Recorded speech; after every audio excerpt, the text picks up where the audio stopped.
I'm starting to smile because I have a funny story that's coming to mind that I'm going to share, which you may not be pleased about. Oh, great.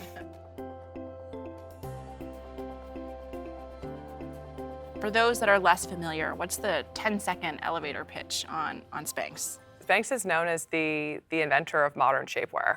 And we have taken that position as a category creator and now expanded to new categories, including performance active and apparel. And our hope is that we can continue to be that best item across every category in the future. You're a relatively recent appointee to the CEO seat. Yeah. You're working with Sarah Blakely, Spanx's founder. She's a visionary founder. What has your experience been like working with Sarah? I first met Sarah in 2017, and I went to the office in Atlanta and was waiting, sitting outside of her office to meet her. And I remember so distinctly seeing on the wall this shadow box of a board game. It was a 1960s board game called What Shall I Be? The game of career girls. Oh. And it really was a game that narrowly defined the opportunities that were available to women at the time from a career standpoint. I remember it so clearly because it was something that Sarah and I connected on immediately as sort of our shared why of we believe that women should have a lot more than 5 opportunities. Now you've been with the company for a number of years. As you think about your career, what have been some of your career highlights? We have this tradition over our peak time period where everyone in the company helps participate in handling call volume. It's a great experience to talk to customers for all of our employees and sort of more directly connect with them. And Spanx has been known and really synonymous with shapewear and the shapewear industry for so long. And so as we were growing into new categories, one of the big questions for us was, will customers love this product and will we deliver on that sort of game-changing innovation that they know and love us for in shapewear and underwear? And as I was manning the phone lines around the peak time period in 2019, we had a customer that said to me, Spanx pants changed my life. For years, people have said Spanx changed my life, but for someone to say Spanx pants changed my life really helped give me that sort of additional motivation and excitement around, wow, we really can do this in these new categories, and the customer wants it from us. I think one of the things that maybe a lot of people don't appreciate out there about Spanx is that it is a highly digital business. And Spanx has been known as more of an offline brand for many years, and then when you joined the business, you really transitioned it to more of a digital focused and an e-commerce company.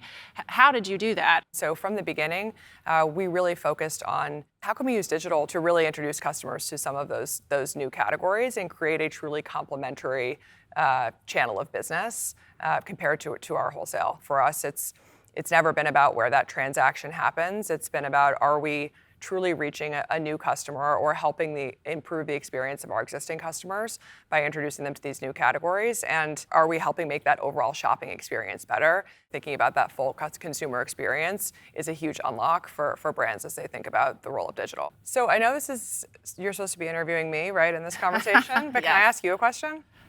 Sure. I'm curious what you and the team saw in Spanx originally and why you were excited about it.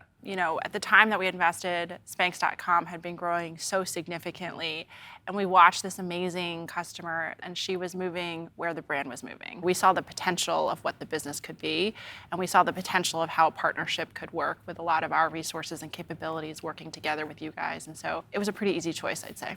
If I think back to our first meeting in the summer of 2021, we surprised you in the middle of the meeting and had one of our fit models because we fit our product on real women in every single size. And so we brought one of those fit models we've worked with for years out in our faux leather leggings, and we stood up and we had her stand on the table and walk on the table, and you guys were cheering in the background and clapping. And in that moment, I think it clicked for me that you really understood what Spanx stood for, and it was a really great sign for what was to come of just that real, true partnership and teamwork that I feel that we have. Just the intimate familiarity you guys all had with the product and sharing with it in that way. We knew that our teams were doing well. And part of it also was that we both had all women around the table. Yes. So. And do you still think we're amazing 100%. 2 years into it? Yes, even more so now. I think we all, especially at Blackstone, have incredible conviction on where you and the business can go from here. So we continue to be very excited about the prospects of Spanx.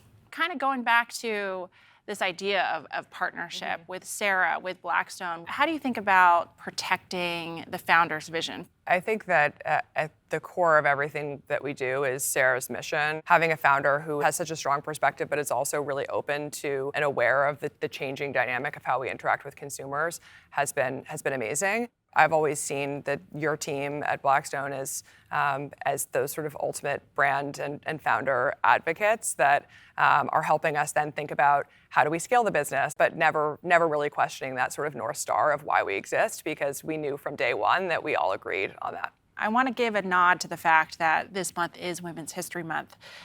From when you started your career until now, what still holds true for women in leadership, and what's changed? I think what still holds true is there are not enough women in leadership, to state the obvious. It is a continued challenge. I think what has changed, and I've noticed this even in the span of my career, is the increasing focus and acknowledgement and respect for the role that a diversity of perspectives, whether it's gender or something else, brings to an organization and the strength that it brings to an organization. And so I go back to the board game that I referenced first seeing outside of Sarah's office, and it hangs in my office now. It hangs on the wall outside of my children's bedroom. I'm sort of obsessed with it, if you can't tell. And I think it's really important for girls and women to continue to remember how far we've come, but that the challenge continues, and there's a lot of continued opportunity to have more women in leadership roles. Thank you, Cricket. I think that's a great place to end the conversation. We're excited to see where you take Spanx and how we'll build to new heights together in the future.